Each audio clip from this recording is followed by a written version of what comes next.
Mason Bennett was not taking in the breathtaking view of the harbor from his corner office on the 40th floor of Boston's most prominent corporate skyscraper. His gaze was focused on the screen of his iPhone, where Mom was continuously flashing. After 6 months of painstaking preparation for the impending negotiations, his mother had decided to launch her campaign for his happiness just weeks before the transaction of his career. "Hi, Mom," he said grudgingly. He winced as he heard Victoria Bennett say, "Mason, darling," with that special tone of mother worry. "I was beginning to worry. You usually answer on the second ring." "Sorry, Mom. I'm kind of in the middle of work." "Of course," she said with a disdainful tongue click. "At what time are you not?" "There's more to life than board meetings and spreadsheets, my love." Mason pinched the bridge of his nose and leaned back in his leather chair. "I'm going to have these negotiations, Mom. You are aware of their significance. More significant than your contentment? Rather than bestowing upon me grandkids while I'm still able to appreciate them." Mason could almost hear Victoria pout as her voice increased. "Which is exactly why your father and I have made a decision," she said. "We're postponing our world tour." Mason scrambled to his feet. "What? You can't do that, Mom. This vacation has been planned for months by you and your father." "Well, with our sole son pushing himself into an early death, how can we possibly gallivant over the world? We've made up our minds already. We'll stay and spend some time with you next month rather than departing." "Mom, please. Your father and I will feel at ease traveling once you find a beautiful young woman and settle down." Mason Bennett. "Till then." Mason broke the silence before he could stop the words. "Actually, there is someone." It was so quiet on the other end of the telephone. Someone. An octave had been added to Victoria's voice. "Mason Alexander Bennett, are you telling me you've been seeing someone and didn't tell your own mother?" Before I spoke, I wanted to make sure." "It's serious." "How serious?" "Very." Mason swallowed hard. "In fact, I was planning to introduce you to her soon. She's my fiancée." An ear-piercing squeal made Mason hold the phone away from his ear. "Your what?" "Oh, this is wonderful." Richard, come quickly." Mason's engaged. "Mom, please. We must celebrate tomorrow night. Dinner at Lyson, no excuses. Your father and I want to meet the woman who finally captured our boy's heart. Oh, and Grace will be in town. Your godmother would never forgive us if we didn't include her." Mason's stomach dropped. Grace. His godmother had an uncanny ability to spot his lies. After ending the call, he stared out at the Boston skyline, his mind racing. He had exactly 24 hours to find someone willing to pose as his fiancée, someone convincing enough to fool his family. "Impossible," he muttered, then pressed the intercom button. "Olivia, could you come in here? I need your help with something personal." Olivia's heels made no sound as she glided into Mason's office, a feat that never ceased to amaze him. She carried her tablet with practiced efficiency, ready to take notes as always. "How do you do that?" Mason asked, momentarily distracted from his predicament. "Do what, Mr. Bennett? Move so silently in those stilettos? It's like you're floating." A slight smile touched her lips. "Years of practice, I suppose. Now, what personal matter did you need to discuss?" Mason ran a hand through his dark hair, suddenly feeling foolish about what he was about to propose. "Olivia, you've been my secretary for 3 years now. You've seen me through countless deals and crises. And you're about to ask me something inappropriate," she finished, raising an eyebrow. "Not inappropriate, exactly. More like unconventional." He took a deep breath. "I need you to pretend to be my fiancé." The silence that followed was deafening. Olivia's professional demeanor cracked as she stared at him in disbelief. "I told my mother I was engaged to stop her from canceling her vacation," Mason continued quickly. "It's just for a few weeks until my parents leave for their world tour.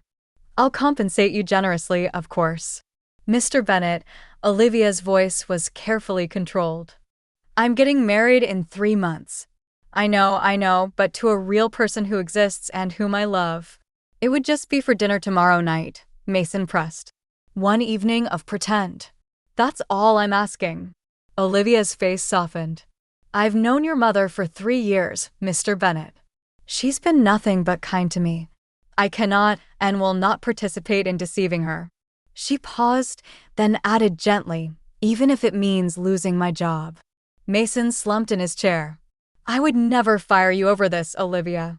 You're the best secretary I've ever had. Then perhaps you should consider telling your mother the truth. You don't understand.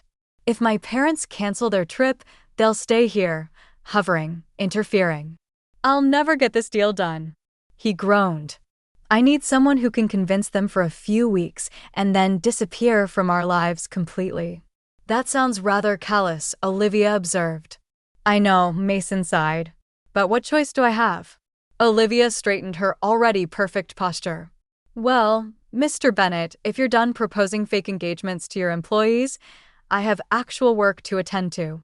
As she turned to leave, her silent steps somehow conveyed disapproval.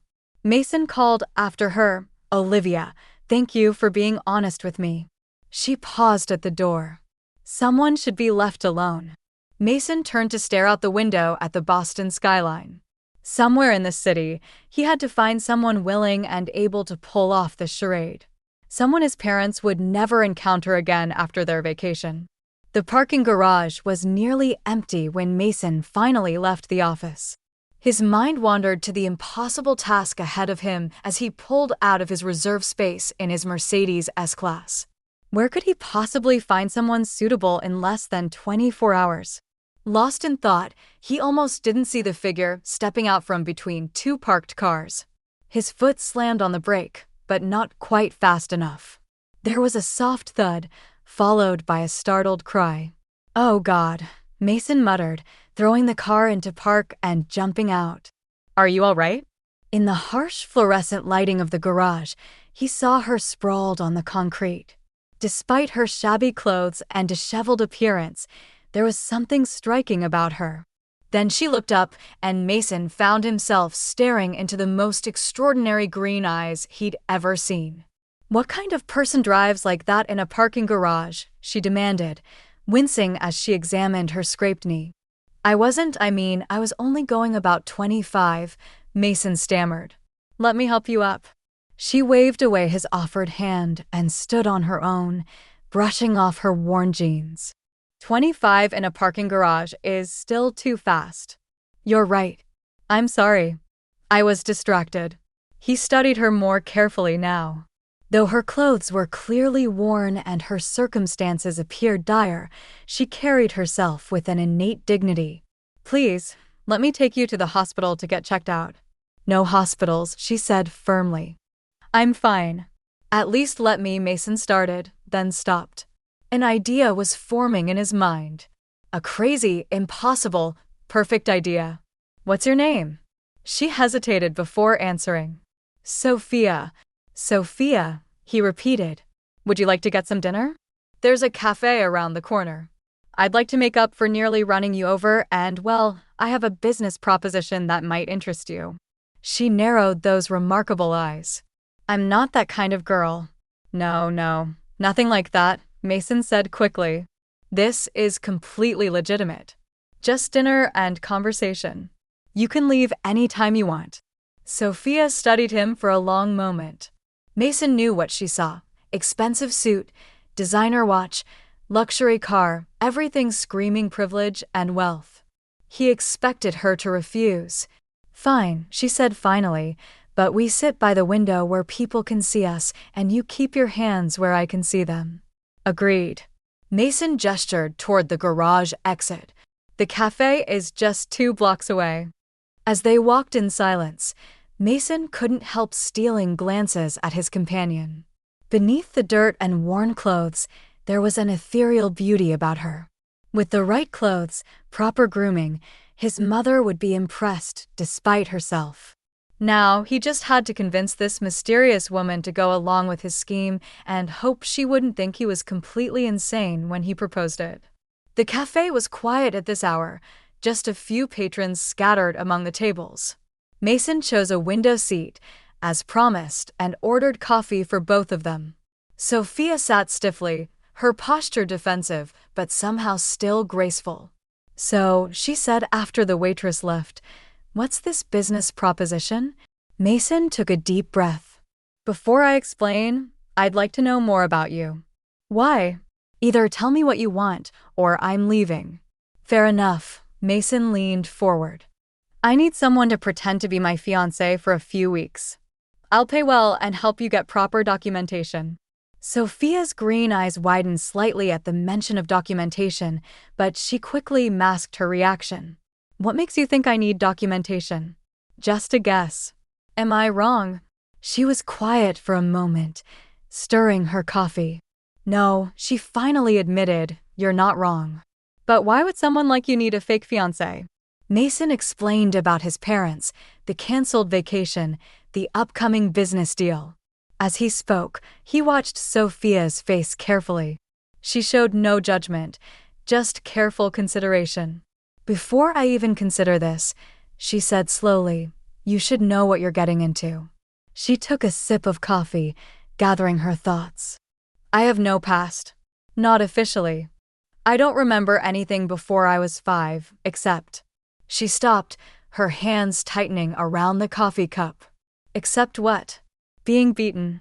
Her first memory was of her adoptive parents hitting her with a belt.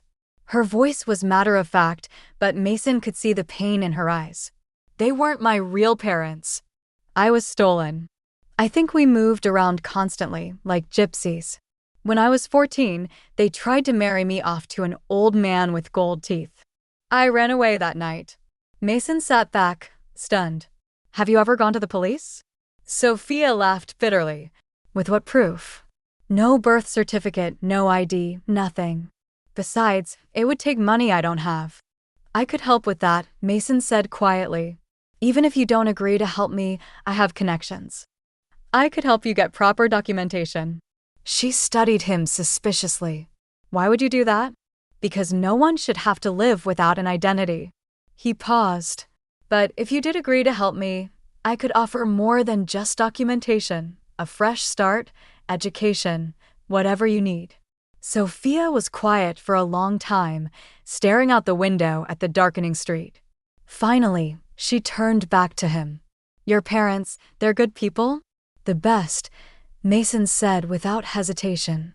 "And this would only be for a few weeks, just until they leave for their vacation. Then you can take whatever help I've offered and disappear if you want." Sophia took one last sip of her coffee, then set the cup down decisively. "I'll do it, but I have conditions." Mason nodded, relief flooding through him. "Name them." "I want everything in writing, and I want to learn everything about you before I meet them. I won't risk getting caught in a lie." "Done," Mason said. "We start tomorrow." Mason's Greenwich mansion took Sophia's breath away. She stood in the marble foyer, her worn backpack clutched to her chest, looking up at the sweeping staircase with undisguised awe. "This is excessive," she said finally. "Do you really need all this space?" Mason shrugged, suddenly self-conscious about his wealth. "It's about maintaining an image. Clients expect a certain lifestyle." "And do clients often visit your bedroom?" Sophia asked dryly, noting the second floor's numerous doors. "Point taken." He led her to one of the guest suites. "This will be your room. There's a private bathroom through there. Make yourself comfortable. We'll go shopping later." Left alone, Sophia explored the space that was larger than any apartment she'd ever seen. The bathroom gleamed with chrome and marble, and she couldn't resist the enormous shower with its multiple spray heads. For the first time in years, she had the luxury of hot water that didn't run out. The next morning, Mason woke to the smell of coffee. Following the aroma to his kitchen, he stopped dead in his tracks. Sophia stood at the counter, wrapped in a white guest robe, her damp hair falling in waves past her shoulders. The morning sun through the windows caught the subtle variations in color, honey, amber, and gold. "Good morning," she said, pushing a cup of coffee toward him. "I hope you don't mind. I wanted to thank you for—" She gestured vaguely at herself. Mason couldn't speak for a moment. Clean and rested, Sophia was stunning. Her skin was like marble, flawless and luminous. Those extraordinary green eyes were even more striking now, framed by thick lashes. She was possibly the most beautiful woman he'd ever seen. "The coffee smells amazing," he managed finally. "It's just coffee," she said, but smiled.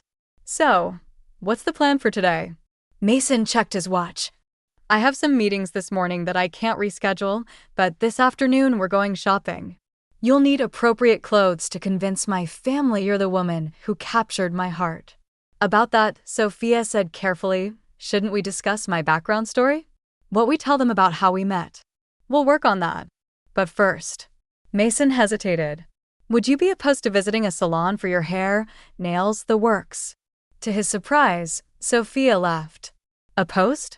I've dreamed of going to a real salon my whole life. Though, I warn you, this transformation won't be cheap." "Money's not an issue," Mason said. "What matters is making this convincing." But as he watched Sophia sip her coffee, her face thoughtful as she gazed out at his manicured gardens, Mason felt an unexpected twinge of guilt. He was treating her like a project, a solution to his problem. Yet, there was something about her, a quiet strength and innate elegance, that suggested she was far more than just a convenient actress for his deception. "What are you thinking about?" she asked, catching his stare. "That you're going to surprise everyone," he said honestly. "Including me." Little did Mason know just how prophetic those words would prove to be. Mason paced his living room, phone pressed to his ear while Sophia reviewed the notes they'd made about their relationship. The afternoon shopping expedition had been a remarkable success. She now looked every inch the sophisticated fiancé his mother would expect.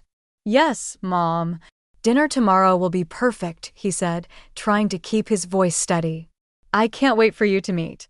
He stopped abruptly, the color draining from his face. "Grace is coming." Sophia looked up from her notes, arching an eyebrow at his sudden change in tone. "Of course, I'm happy she's in town," he continued weakly. "It's just unexpected."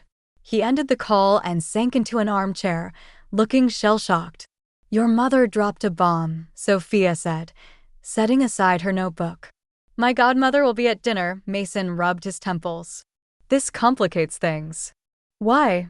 Sophia asked. "We've prepared for your parents. One more person shouldn't matter." Mason shook his head. "Grace is different. She has this ability to see right through me, has since I was a kid. She always knows when I'm lying." "That sounds like paranoia," Sophia said with a slight smile. "Nobody can always tell when someone's lying." "You don't understand," Mason said, sighing heavily. "Grace has been through hell, and I hate the idea of deceiving her. Specifically," he paused, "she lost her child years ago. Her partner at the time took their baby and ran. There was an accident. They found his body, but the child." He trailed off. "They never found the child." Sophia's voice softened with sympathy. "No, Grace has never given up hope," Mason continued. "She still believes, after all these years, that her baby is alive somewhere." Mason stood and walked to the window. "She's like a second mother to me. This deception, it feels worse knowing she'll be there." Sophia stood and joined him at the window. "Don't think about it as deception. Think about it as protecting your parents' happiness, their vacation, their dreams." She touched his arm lightly. "Sometimes a lie told for the right reasons isn't really a lie at all." Mason turned to look at her, surprised by her insight. "You're not what I expected, you know." "No," she grinned. "What did you expect from someone you hit with your car?" "Someone less." He gestured vaguely.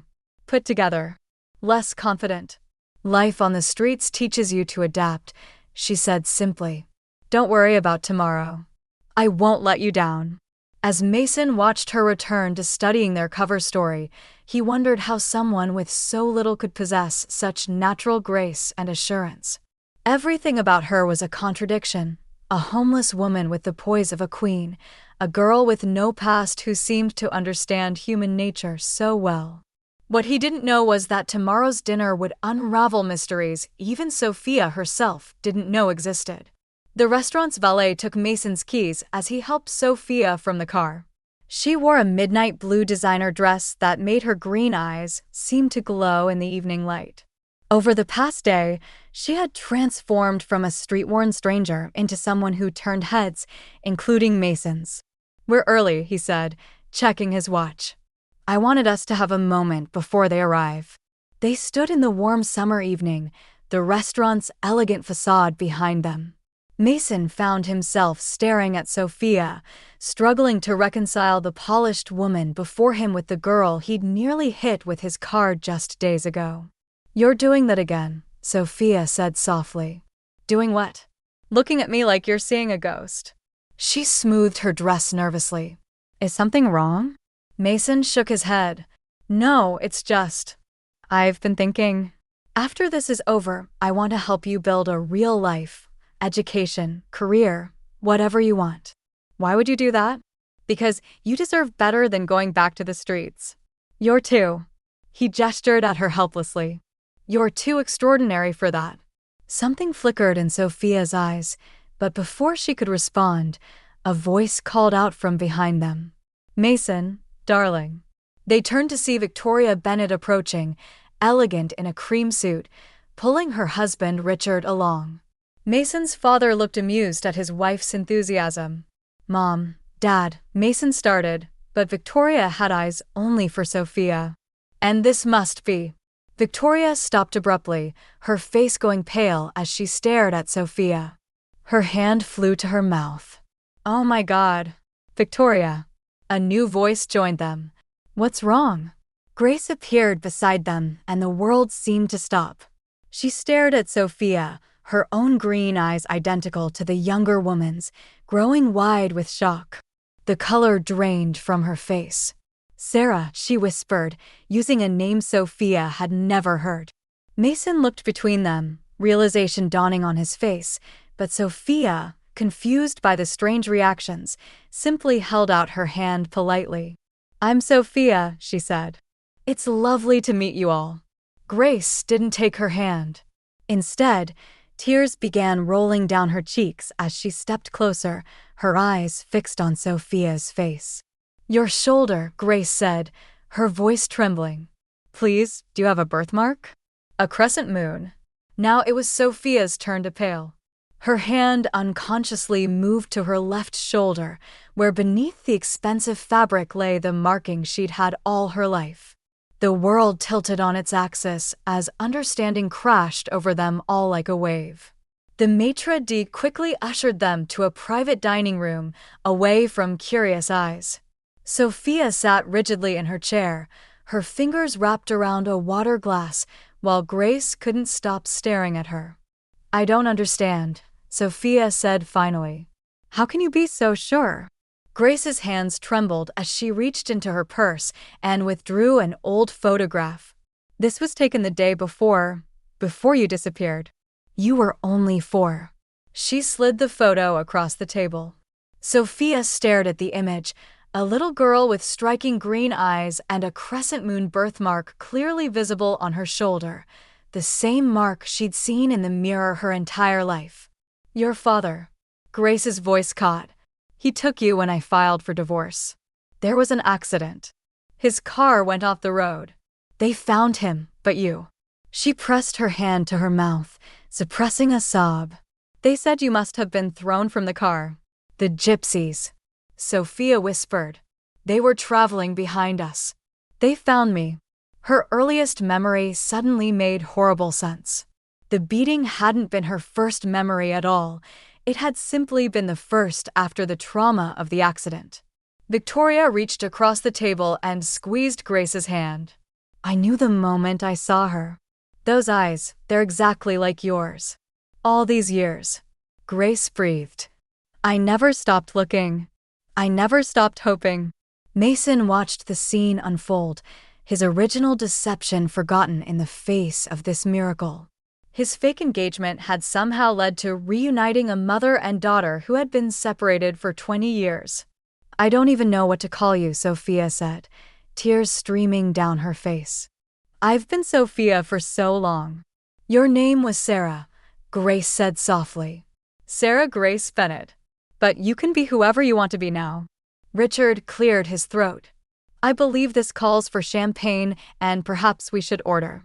This is still a celebration, after all, just a different kind than we expected.